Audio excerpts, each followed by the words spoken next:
আজ মন্দির নয়, তোমাদের নিয়ে যাব শহরের মধ্যে এক টুকরো গ্রামীণ পরিবেশে, যেখানে বন্ধুবান্ধব কিংবা ফ্যামিলি মেম্বার্সদের সাথে আড্ডা কিংবা প্রিয়জনের সাথে কিছুক্ষণ সময় কাটাতে পারো শান্ত নিরিবিলি পরিবেশে। আবার তোমরা চাইলে পিকনিকও করতে পারো। এখানে পিকনিকের জন্যও কিন্তু সব ব্যবস্থা আছে। জায়গা করা, কটেজের ব্যবস্থা সব আছে। টিকিট মূল্য মাত্র 10 টাকা পার হেড, কিন্তু পিকনিকের জন্য কিন্তু আলাদা টিকিট আছে। ভিতরে বাচ্চাদের খেলার জায়গা আছে, পানীয় জল আর টয়লেট সুবন্দোবস্ত আছে। কিন্তু এখানে পেয়ে যাবে অ্যাক্টিভিটি টুলসও, যেখানে তোমরা একটু এক্সারসাইজ করে নিতে পারো।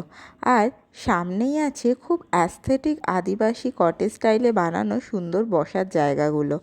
উল্টো দিকে সুবিস্তীর্ণ জলাভূমি আর চারিদিকে প্রচুর গাছপালা। এখানে আরেকটা আকর্ষণ হলো এই ট্রাইবাল মিউজিয়ামটা। ঢুকতে কোনো পয়সা লাগে না। নিচে বিভিন্ন জাতির আদিবাসীদের তৈরি বিভিন্ন মূর্তি, মাস্ক, শৌখিন আসবাব, কুলো আর্ট, কাগজের মাস্ক, নকশি কাঁথা, আরও কত কী। আর দেখবে ওপরের তলায় তাদের লাইফস্টাইলের ওপর আঁকা বিভিন্ন ছবি ছবি ও স্কাল্পচার্স। ছাদে এই সুন্দর বড় ড্রয়িংটা কিন্তু মিস করো না। Location eco park gate number 4-এর অপোজিট ফুট থেকে অটো করে ইকো আরবান ভিলেজ বললেই হবে। বাইরে তাকালে চারিদিকে সবুজের সমারোহ। তোমরা কি গেছো?